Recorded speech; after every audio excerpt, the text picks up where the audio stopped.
నమస్తే. Welcome to I dream. నేను మీ విజిత. చాలామంది బిజినెస్ చేయాలనే ఆలోచనలో ఉంటారు. కానీ బిజినెస్ చేయడానికి సంబంధించిన ఇన్వెస్ట్‌మెంట్ చేయలేక ఆగిపోతూ ఉంటారు. అలా ఉన్నవాళ్ళు జీరో ఇన్వెస్ట్‌మెంట్‌తో ఏదైనా బిజినెస్ చేస్తే ఎలా ఉంటుంది అనే ఒక ఆలోచన కోసం ఎవరైనా సలహా ఇస్తే బావుండు అని చెప్పి కూడా ఎదురు చూసేవాళ్ళుంటారు. అలాంటి సలహా ఎవరో ఇస్తే ఎలా ఉంటుంది? అలాంటి సలహా ఇచ్చే పర్సన్ కూడా ఒక మంచి గుర్తింపు ఉండి, ఆ మాటలు మనకు యూజ్ అయ్యే పర్సన్ అయితే బావుంటుంది. అటువంటి పర్సన్ ఇప్పుడు ప్రస్తుతం నాతో పాటు ఉన్నారు. మోటివేషనల్ స్పీకర్, బిజినెస్ కోచ్, ఒక మంచి మెంటర్ వేణు కళ్యాణ్ గారు. ఇప్పుడు సార్‌తో మాట్లాడి ఈ డీటెయిల్స్ అన్నీ తెలుసుకుందాం. నమస్తే సార్. నమస్కారం. సార్, టాపిక్ వినేసారు ఆల్రెడీ. హ్మ్. ఏంటంటే చాలా మంది బిజినెస్ చేయాలి, ఇది చేయాలి, అది చేయాలి అనుకుంటారు. కానీ వాళ్ళకొచ్చే జీతాలు వాళ్ళ నిత్య అవసరాలకే సరిపోవు. కరెక్ట్. నేను ఇంకెలా బిజినెస్ చేస్తాను, ఎలా ఇన్వెస్ట్ చేస్తాను అనే ఆలోచనలో ఆగిపోతూ ఉంటారు సార్. హ్మ్. అలాంటి వాళ్ళకి జీరో ఇన్వెస్ట్‌మెంట్‌తో ఏదైనా బిజినెస్ చేసుకునే అవకాశం ఉందంటారా? 100% ఉందండి. హ్మ్. యాక్చువల్‌గా మంత్లీ మినిమమ్ లక్షల రూపాయలు సంపాదించుకోవచ్చు. అది కూడా జస్ట్ 2-3 డీల్స్ క్లోజ్ చేసి. ఓకే. అండ్ ఇది ఏదైతే ఇప్పుడు నేను బిజినెస్ చెప్పబోతున్నానో చాలా ఫ్లెక్సిబుల్ షెడ్యూల్‌లో చేసుకోవచ్చు. అంటే హ్మ్. కొన్ని రోజులు ఫ్రీ ఉండొచ్చు, కొన్ని రోజులు బిజీ కూడా ఉండొచ్చనమాట. ఓకే. అండ్ ఇది నెవర్ ఎండింగ్ బిజినెస్. హ్మ్. అండ్ ఇండియాలో ప్రస్తుతానికి ఇది ఫాస్టెస్ట్ గ్రోయింగ్ బిజినెస్ అదే రియల్ ఎస్టేట్ అనమాట. ఓకే. సో, రియల్ ఎస్టేట్‌లో కూడా ఏంటి అంటే జీరో ఇన్వెస్ట్‌మెంట్‌తోని ఎవరు చేయొచ్చంటే రియల్ ఎస్టేట్ ఏజెంట్ అంటారు. హ్మ్. కొన్ని సందర్భాల్లో బ్రోకర్ అంటారు. ఓకే. కొన్ని సందర్భాల్లో కన్సల్టెంట్ అంటారు. కొంతమందైతే అడ్వైజర్ అంటారు. కొంతమంది రియల్టర్ గూడా అంటారు. అంటే డిఫరెంట్ డిఫరెంట్ నేమ్స్ అనేటివి ఉన్నాయన్నమాట. హ్మ్. ఓకే. సో, ఈ రియల్ ఎస్టేట్ బిజినెస్ అనేది ఏదైతే ఉంటుందో, ఇన్వెస్ట్‌మెంట్ ఏమైనా ఉంటుందనంటే జస్ట్ ఒక ఆఫీస్ ఉంటే పాసిబుల్ ఉంటే చేసుకోవచ్చు. లేదంటే ఓకే. గూడా ఆఫీస్ లేకుండా గూడా నడుస్తుంది. జస్ట్ ఫోన్ ఉంటే చాలు. ఎందుకంటే ఫోన్ ద్వారా కస్టమర్స్‌కి అప్రోచ్ అయ్యి డీల్ క్లోజ్ చేసుకోవచ్చు. హ్మ్. మినిమమ్ స్టాఫ్ పెట్టుకోవచ్చు. లేదంటే లేకున్నా గూడా నడుస్తుంటుంది. అంటే ఓకే. డాక్యుమెంటేషన్ కోసం లేదంటే టెలికాలర్స్ అట్లా. అండ్ ఇది జీరో ఇన్వెస్ట్‌మెంట్‌తోని గూడా కంప్లీట్‌గా చేసుకోవచ్చు. బేస్డ్ ఆన్ ఇందులో గూడా మళ్ళా డిఫరెంట్ డిఫరెంట్ మోడల్స్ ఉంటాయన్నమాట. హ్మ్. 2021 ప్రకారం గూగుల్‌లో ఎక్కువ సెర్చ్ చేసిన ఏదైనా కీవర్డ్ ఉందంటే how to become successful real estate agent అనమాట.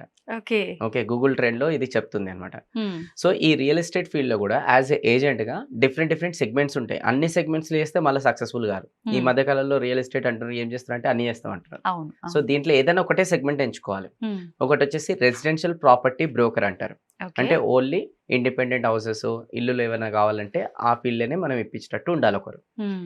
ఇంకోరొచ్చేసి కమర్షియల్ ప్రాపర్టీ బ్రోకర్ అంటారనమాట. అంటే ఎవరికైనా కమర్షియల్ ప్రాపర్టీ కావాలంటే అందులోనే ఎక్స్‌పర్ట్ అయ్యి ఉండాలి. అందులోనే ఇప్పించేటట్టు ఉండాలనమాట. ఓకే.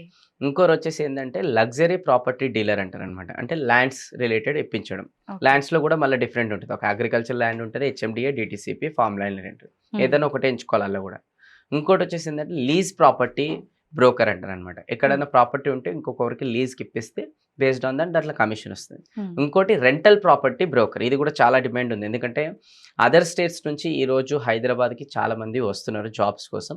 సో, వాళ్ళకి ఉండడానికి ఇల్లు కావాలి కదా! అవును. సో, వాళ్ళు ఇల్లు కోసం వెతకలేక చాలా అలసిపోతున్నారనమాట. ఏ హ్మ్. ఏరియాల, బడ్జెట్‌కి అవన్నీ. అవును. సో, అట్లాంటి రెంటల్ బ్రోకర్స్ కూడా డిమాండ్ కూడా ఈ మధ్య కాలంలో చాలా ఉంది. ఓకే. సో, ఇళ్ళకేని ఇప్పుడు డిస్కస్ చేసిన దాంట్లకేని ఏదో ఒకటి వాళ్ళు సెలెక్ట్ చేసుకోవాలి. ఓకే. సెలెక్ట్ చేసుకున్న తర్వాత దాంట్లో మళ్ళా వీళ్ళేం జేయాలనంటే నెట్వర్కింగ్ అనేటిది ఎక్కువ బిల్డ్ జేసుకోవాలి. ఎందుకంటే హ్మ్. కూర్చునే దగ్గర కస్టమర్స్ రారు గదా! అవును. నెట్వర్క్ ఎక్కువ బిల్డ్ చేసుకోవాలి. ఓకే. అండ్ అలానే వీళ్ళేం జేయాలనంటే అన్ని సోషల్ మీడియా ప్లాట్‌ఫార్మ్స్‌లో వీళ్ళున్నారని కూడా తెలియజేసుకోవాలనమాట. హ్మ్. ఇంకోటి గూడా ఏంటంటే ఇప్పుడు ఇన్ని గనం చెప్పినాం గదా! అవును సార్. అందులోకేని గూడా ఎవరైతే ఆల్రెడీ మార్కెట్‌లో మనకు ఆపర్చునిటీ ఇచ్చే కంపెనీస్ కొన్ని ఉంటాయన్నమాట. హ్మ్. సో, వాళ్ళ దగ్గర ల్యాండ్ బ్యాంకింగ్ ఉంటది. కానీ సేల్ చేసేవాళ్ళు ఎవరు ఉండరు. So, okay. ఆ కంపెనీస్ దగ్గరికెళ్ళి సార్ నేను మీ కంపెనీలో టై అప్ అయ్యి నేను సేల్ చేసుకుంటా అని చెప్పేస్తే వాళ్ళు గూడా అట్లా ఆపర్చునిటీ గూడా ఇస్తారు. హ్మ్. ఎందుకంటే హ్మ్. స్టార్టింగ్‌లో మన దగ్గర డబ్బు ఉండదు గదా! అవును. కొంతమంది దగ్గర ల్యాండ్ ఉంటది, ప్లాట్స్ ఉంటాయి. లేదంటే ఫ్లాట్స్ ఉంటాయి. హ్మ్. వాళ్ళ దగ్గరికెళ్ళి మనం ఏంలో ఇంట్రెస్ట్ ఉన్నామో ఆ బిల్డర్ దగ్గర మనం అమ్ముతామని చెప్తే వాళ్ళు ఆపర్చునిటీ గూడా ఇస్తారు. ఓకే. అంటే బ్రోకర్స్ లాగా మనం ఎవరైతే బ్రోకర్ ఉంటారో వాళ్ళ ఛానల్ పార్ట్నర్ల దగ్గర ఎళ్లి మనం కనెక్ట్ కావాలన్నమాట. హ్మ్. ఓకే. అండ్ దాని తర్వాత కనెక్ట్ అయ్యి ఆ ఏరియాలో ఉన్న రీసెర్చ్ మొత్తం గూడా మనం చేయాలి. అంటే ఆ ఏరియాలో ఎంప్లాయబిలిటీ ఏమున్నాయి? కంపెనీస్ ఏమొస్తున్నాయి? దాని హ్మ్. తర్వాత ఇంకా డెవలప్‌మెంట్ ఎట్లుంటుంది? అవన్నీ గూడా రీసెర్చ్ అనేది జేయాలి మనం. ఓకే. చేసి దాని తర్వాత వాట్సాప్‌లలో, సోషల్ మీడియాలలో అందరికి షేర్ చేస్తుండాలి. ఇలా పలానా ప్లాట్ ఉంది, పలానా ఫ్లాట్ ఉంది ఆర్ విల్లా ఉంది, ఇండిపెండెంట్ హౌస్ ఉంది అని చెప్పేసి అన్ని సోషల్ మీడియాలో షేర్ చేసుకుంటూ రావాలన్నమాట. ఓకే. ఓకే. అలానే నెట్వర్క్ గూడా మళ్ళా పెంచుకుంటూ రావాలి. హ్మ్. హ్మ్. అండ్ కస్టమర్స్ గూడా ఎవరైతే ఉన్నారో గదా! ఇలా చేసుకోవడం రావడం ద్వారా ఒకానొక స్టేజ్ వస్తుంది. అరే ల్యాండ్ కావాలన్నా, ఫ్లాట్ కావాలన్నా పలానా మన సర్కిల్‌లో ఒకరు ఉన్నారని చెప్పేసి తెలుస్తుంది. చాలామంది ఎట్లుంటదంటే కొంచెం నామోషీగా ఫీల్ అవుతారు రియల్ అవును. ఎస్టేట్ అవును. చేద్దామంటే. అయ్యో! మా ఫ్యామిలీలో ఏమనుకుంటారో, చుట్టాలు ఏమనుకుంటారో హ్మ్. అనుకోని బయట వెతుకుతుంటారు. సో, ఏ ఫ్యామిలీలైనా, ఏ చుట్టాలన్నా ఫస్ట్ వాళ్ళ దగ్గర నమ్మకంతో కూడుకున్న వాళ్ళ దగ్గరనే తీసుకోవాలని ఇష్టపడతారు కదా! సో, అవును. చెప్పుకోవడానికి ఏం మొహమాటం అనేది పడొద్దు. హ్మ్. మంచిగా హ్యాపీగా చెప్పుకోవాలి. ఎందుకంటే డబ్బులు కూడా ఎక్కువొస్తున్నాయి ఈ ఫీల్డ్‌లో. అవును. ఓకే. సో, అప్పుడు జనాలు డైరెక్ట్‌గా మనకు కాంటాక్ట్ అయినప్పుడు మనం వెళ్లి ఆ సైట్ చూపిస్తే, హ్మ్. ఆ సైట్ సేల్ అయితే కమిషన్ అందులో మనకొస్తుందనమాట. ఇందులో ఎడ్యుకేషన్ కూడా కొంచెం అవసరం. అంటే ఏంటి అనంటే కమ్యూనికేషన్ స్కిల్స్ పెంచుకోవాలి. ఓకే. అంటే ఎడ్యుకేషన్ అంటే డిగ్రీలు గాదు. Communication skills. అంటే ఆ! జనాలతోని ఎలా మాట్లాడాలి? అవును. వాళ్ళకి నొప్పించకుండా వాళ్ళకి అర్థమయ్యే లాంగ్వేజ్‌లో ఎలా మాట్లాడాలి? ఆ అవును. కమ్యూనికేషన్ స్కిల్స్ నేర్చుకోవాలి. అండ్ అన్నిటికన్నా ముఖ్యం ఈ ఫీల్డ్‌లో ఏందంటే ట్రస్ట్. హ్మ్. ఎంత ట్రస్ట్ అనేది మనము పెంచుకుంటే మార్కెట్‌లో ఎక్కువ బిజినెస్ చేయగలుగుతాం అనమాట. ఎందుకంటే ఫస్ట్ కస్టమరు ల్యాండో, ఫ్లాటో కొనడు. హ్మ్. నమ్మకంగా కొంటాడు. నిజమే సో, సార్. మనం ఆ నమ్మకం అనేది అమ్ముతున్నాం కాబట్టి, నమ్మకం అనేది పెంచుకోవాలి. ఎలా పెంచుకోవాలంటే చాలా సందర్భాల్లో మనకు అవకాశం ఇస్తారు. దాన్ని హ్మ్. ఎక్కడ గూడా మనము మిస్‌గైడ్ చేసుకోవద్దు. ఓకే. పలానా 10:00కి కలుస్తామంటే 10:00కే వెళ్ళాలి. హ్మ్. లేదనంటే పలానా డబ్బులు ఇంత ఇస్తున్నామనంటే ఆ డబ్బుల తగ్గట్టు జస్టిఫికేషన్ చేయాలి. ఇట్లాంటివి చాలా ఉంటాయన్నమాట. ఓకే. ఎందుకంటే కస్టమర్స్ కూడా ఈ మధ్య కాలంలో ఎట్లున్నారంటే అట్లాంటి బ్రోకర్స్‌ని ఆహ్, చూస్తున్నారు. అవును. ఎవరైతే వీళ్ళకి అప్రిసియేషన్ చేసేటట్టు ఇప్పించేటట్టే. అంటే అవును. కమిషన్ పైన ఆధారపడి ఉంటే కాదు. హ్మ్. ఇందులో రియల్ ఎస్టేట్ లాగా ఒక్కసారి ఏజెంట్ లాగా డిసైడ్ అయినంక ఎంతసేపు అమ్మాలి, అమ్మాలని ఫోకస్ చేయొద్దు. కస్టమర్ హ్మ్. ఒక ప్రాబ్లమ్ సాల్వ్ చేయాలని ఫోకస్ చేయాలి. నాకు ఓకే. డబ్బులు రావాలి, రావాలని ఫోకస్ చేయొద్దు. కస్టమర్‌కి వాల్యూ యాడ్ చేయాలని ఫోకస్ చేయాలి. హ్మ్. ఎక్కువ కస్టమర్‌ని కన్విన్స్ చేయడం పైన ఫోకస్ చేయొద్దు. కస్టమర్‌తోని కనెక్ట్ కావడం పైన ఫోకస్ చేయాలి. ఎక్కువ మాట్లాడడం పైన ఫోకస్ చేయొద్దు. కస్టమర్‌ని ఎక్కువ వినడం పైన ఫోకస్ చేయాలి. ఓకే. అండ్ ఎక్కువ మన ప్రాఫిట్ గురించి ఫోకస్ చేయొద్దు. కస్టమర్ యొక్క ప్రాఫిట్ గురించి ఫోకస్ చేయాలి. అప్పుడే ఓహ్! ఫీల్డ్‌లో మనం ఎక్కువ సేల్స్ చేయగలుగుతాం. జనరల్‌గా ఇప్పుడంతా రివర్స్ ఉన్నారు సార్ దీనికి. అందుకోసం సేల్స్ అవుతలేవు. ఇవి చాలా ముఖ్యం అనమాట. ఈ ఆ! ఫీల్డ్‌లో ఒక్కసారి ఎంటర్ అయినంక, డిసైడ్ అయినంక. ఓకే. ఓకే. అండ్ ఇదొక క్విక్ స్టార్ట్ బిజినెస్ అనమాట. హ్మ్. అంటే వేరే అంటే చాలా టైం పడతది. ప్లేసు, ఆఫీసు, అవును. టీమ్ ఇది ఏం లేదు. హ్మ్. జస్ట్ వీళ్ళకి అమ్మాలని ఒక తపన ఉంటే, వీళ్ళ హ్మ్. దగ్గర ఆల్రెడీ చుట్టాలు, ఫ్రెండ్ సర్కిల్ కాంటాక్ట్స్ ఉంటాయి కాబట్టి, అట్లాంటిది ఏదైనా ల్యాండో, ఫ్లాటో ఎక్కడైనా ప్రాజెక్ట్ డిసైడ్ అయ్యి ఓకే. ఇమ్మీడియేట్‌గా అమ్మడం ఈ రోజు నుంచే స్టార్ట్ చేసుకోవచ్చు. అమ్మాలని తపన ఉండాలి జెన్యూన్‌గా అంతే. అవును. హ్మ్. అండ్ ఇది లో ఇనిషియల్ ఇన్వెస్ట్‌మెంట్ అనమాట. అంటే హ్మ్. ఎక్కువ డబ్బులు మనం ఇన్వెస్ట్‌మెంట్ చేయాల్సిన అవసరం లేదు. ఆఫీసు, చిన్న చిన్న ఖర్చులు, ట్రావెలింగ్ చూసుకుంటే చాలు. అది కూడా కొన్ని సార్లు కొన్ని కంపెనీస్ ఇప్పుడు అవి కూడా ఇస్తున్నాయన్నమాట. అవును. ఆఫీస్ కూడా ఇస్తున్నాయి, క్యాబిన్ ఇస్తున్నాయి. దాని తర్వాత క్యాబ్ వెళ్లి రావడానికి ఇస్తున్నాయి, భోజనం ఖర్చులు ఇస్తున్నాయి, అన్నీ ఇస్తున్నాయి. అవును. ఖాళీలెళ్లి చేయాలనే తపన ఉండాలి అంతే. హ్మ్. అండ్ ఇందులో కాంపిటీషన్ కూడా ఉంది. కానీ ఆ అవును. కాంపిటీషన్‌లో వీళ్ళు సర్వైవ్ కావాలంటే ఎప్పటికప్పుడు ఇందులో అప్‌డేట్ కావాలి. ఇక ఎర్నింగ్ ఎట్లుంటదని చాలామంది అనొచ్చు. హ్మ్. స్కై ఈస్ ద లిమిట్ అంటది. అంటే ఎంత సంపాదించుకోవాలంటే అంత సంపాదించుకోవచ్చనమాట. నీకుండే తపనని బట్టి ఉంటది. ఉంటుంది. హ్మ్. ఇది మనకు అంటారు చాలా మంది ఫీల్డ్‌లో వచ్చేస్తున్నారు. మనకి రేపు కస్టమర్ దొరుకుతారా? దొరకరా? అంటే హ్మ్. మనుషులు పుట్టినంత కాలం మనకి ఇలా ఆపర్చునిటీ ఉంటది. హ్మ్. భూమి ఉన్నంత కాలం ఆపర్చునిటీ ఉంటది. భూమి ఎప్పుడు ఓకే. అయిపోదు. అవును. మనుషులు పుట్టడం ఆగిపోరు. ఆగిపోదు. సో, ఇలా ఎప్పటికి ఆపర్చునిటీ అనేది మనకుంటదనమాట. హ్మ్. సరే పోనీ ఇప్పుడు ఒక డిస్ట్రిక్ట్ ఎంచుకో. డిస్ట్రిక్ట్‌లో ఫుల్ అయిపోతే వేరే డిస్ట్రిక్ట్స్‌ని కూడా టార్గెట్ చేసుకోవచ్చు. డిస్ట్రిక్ట్స్ ఫుల్ అయిపోతే స్టేట్స్ మొత్తం హ్మ్. ఇండియాలో మొత్తం టార్గెట్ చేసుకోవచ్చు. Out of okay. India NRIs వచ్చి ఇన్వెస్ట్‌మెంట్ చేస్తున్నారు మన దగ్గర ఈరోజు ఇండియాలో. హ్మ్. ఎస్పెషల్లీ మన తెలంగాణలో.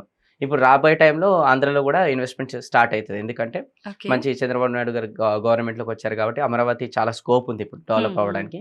సో, ఆయన విజన్ కూడా తీసుకున్నాడనమాట. అమరావతిని ఓకే. తొందరగా డెవలప్ చేయాలి. డెవలప్ వితిన్ చేయాలి. 2½ ఇయర్స్‌లో డెవలప్ చేయాలనుకున్నారు. ఓకే.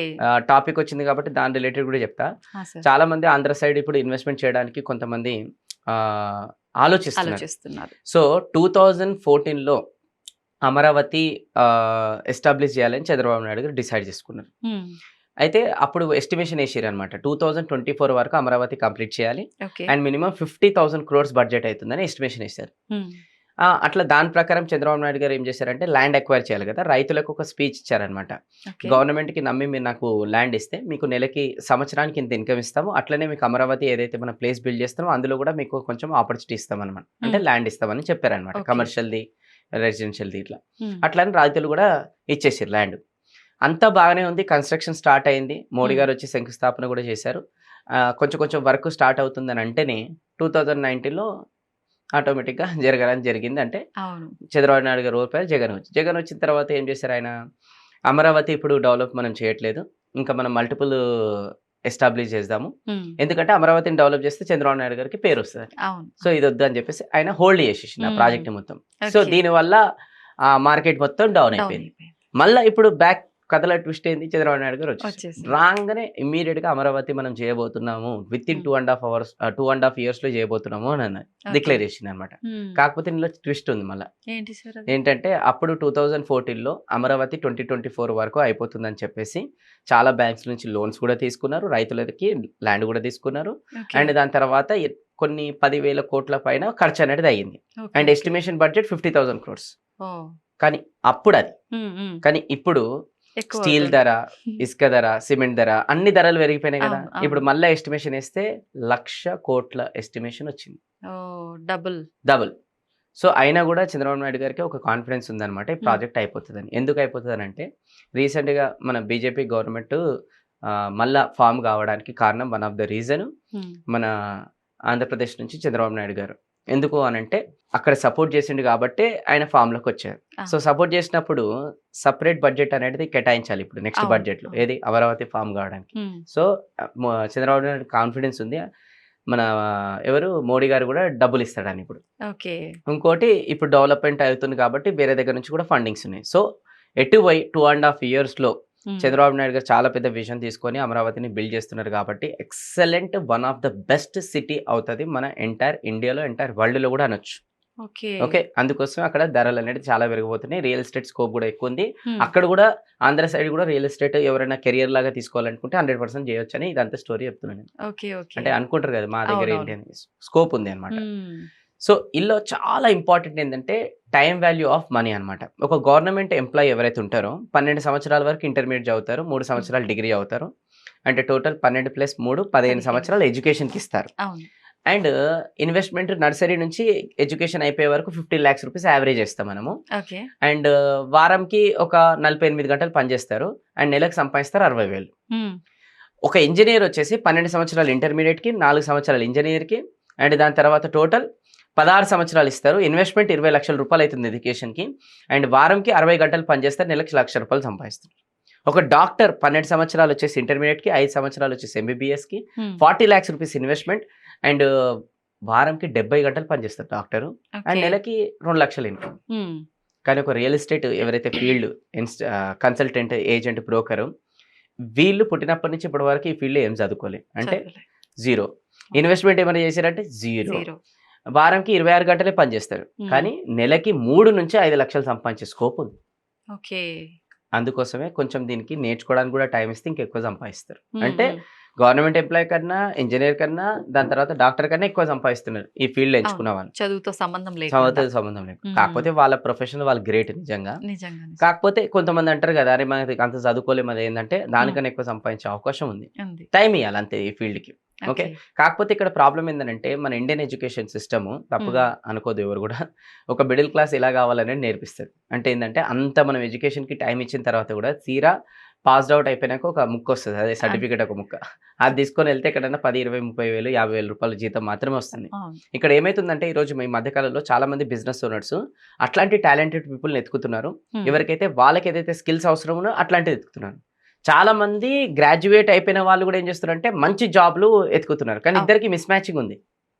అంటే ఇక్కడ చదువుకుంది అక్కడ ఉపయోగపడతలేదు, వాళ్ళకి కావాల్సింది ఇక్కడ దొరకలేదు, అంటే ఎంప్లాయీస్ దగ్గర లేదు. అవును సార్. సో అందుకోసమే ఈ రియల్ ఎస్టేట్ ఫీల్డ్లో కూడా ప్రొఫెషనల్గా ఎదగాలంటే దాని తగ్గట్టు ఎడ్యుకేషన్ అనేది పొందాలి, అండ్ దాని తర్వాత దాని తగ్గట్టు ఎక్స్పీరియన్స్ తీసుకోవాలి, ఇంటర్న్షిప్ లాగా ఎక్కడైనా చేసి, దాని తర్వాత ఎథిక్స్ మెయింటైన్ చేయాలి, అండ్ ఖచ్చితంగా సక్సెస్ఫుల్ అవుతారు. అందుకోసం మేము కూడా చాలా కంపెనీస్, రియల్ ఎస్టేట్ వాళ్ళు కూడా ఈ మధ్యకాలంలో మాలాంటి ట్రైనర్స్ని పిలిచి ప్రొఫెషనల్ ట్రైనింగ్ అనేది ఎవరైతే ఏజెంట్ కావాలో కండక్ట్ చేపిస్తున్నారు. అక్కడికి వెళ్ళి నేను ఇవన్నీ కూడా చాలా విషయాలకు చెప్పి, and professional real estate agent ఎలా కావాలి, స్కోప్ ఎంత ఉంది, అవన్నీ కూడా మనం చాలా మందికి చెప్పి డెవలప్ చేస్తున్నాం అనమాట. అలానే మనం కూడా కోర్సులు కూడా డెవలప్ చేస్తాం, రియల్ ఎస్టేట్ ఏజెంట్ ప్రొఫెషనల్గా ఎలా కానీ అలా కూడా తీసుకొని చాలా మంది ఈరోజు ప్రోగ్రెస్ అయ్యారు. ఎందుకంటే నేను ఒక గోల్ డిసైడ్ అయినా, ఈ జనాల గోల్స్ అచీవ్ చేయడమే నా గోల్. సో దానిపైన సీరియస్గా వర్క్ చేస్తున్నా, అండ్ ఖచ్చితంగా ఈ ఫీల్డ్ ఎంచుకున్న వాళ్ళకి బంగారు భవిష్యత్తు ఉంటుంది నెక్స్ట్ 1 to 5 yearsలో. ఖచ్చితంగా ఈ ఫీల్డ్ ఎంచుకొని ప్రోగ్రెస్ కావాలి వాళ్ళు. మంచి ట్రైనింగ్ సెషన్స్ అవి ఎంత, అంటే ఎన్ని రోజుల టైం పీరియడ్ ఉంటుంది సార్? అంటే యాక్చువల్గా మనం ఆన్లైన్లో కండక్ట్ చేస్తున్నాం ఇది. సో ఆన్లైన్లో కండక్ట్ చేస్తున్నాం కాబట్టి మనం ఒక 3 to 4 days అనేది మనం ఫుల్ డేస్ కండక్ట్ చేస్తున్నాం. ఆఫ్లైన్లో కూడా కొన్ని సందర్భాల్లో కండక్ట్ చేస్తుంటాం, అక్కడ కూడా వచ్చేసి వాళ్ళు తీసుకుంటుంటారు అనమాట. దాని గురించి వాళ్ళకి నేర్చుకోవాలని తపన ఉంటే ఖచ్చితంగా అవును. ఎదుగుతారు. చాలా మంది మీరు అన్నట్టుగా మ్మ్. మొహమాట పడ్డము, మ్మ్. సిగ్గుపడ్డము, చెప్పలేకుండా అసలు చెప్పాలన్నా ఎలా వాళ్ళకి కన్వే చేయాలి ఇది అర్థం కాకే ఆ Exactly. బిజినెస్ లో లో ఎదగట్లేదు. అయిపోతున్నారు సార్, జస్ట్ ఎదగట్లేదు. సంపాదించాలి, రియల్ ఎస్టేట్ ఫీల్డ్ ఉంది, ల్యాండ్ అమ్మితే ఫ్లాట్ అమ్మితే డబ్బులు వస్తాయని తెలుసు, కానీ అంతే. అది ఎలా ప్రొఫెషనల్ గా చేయాలని చాలా మంది రైట్. తెలియదు. అవును సో ఆ సార్. ప్రొఫెషనల్ ఎలా చేయాలని మనం చాలా విషయాలు నేర్పిస్తాం. మనం మ్మ్. కూడా దీనిపైన తర్వాత ఫర్దర్ ఒక సిరీస్ కూడా చేస్తాం. తప్పకుండా sir. Thank you sir. Thank నిజంగా ఎవ్రీ టైం చాలా మందికి మంచి యూస్ఫుల్ మెసేజ్ ఇస్తూనే ఉంటారు. Thank you sir. Thank you thank very you much. అండి.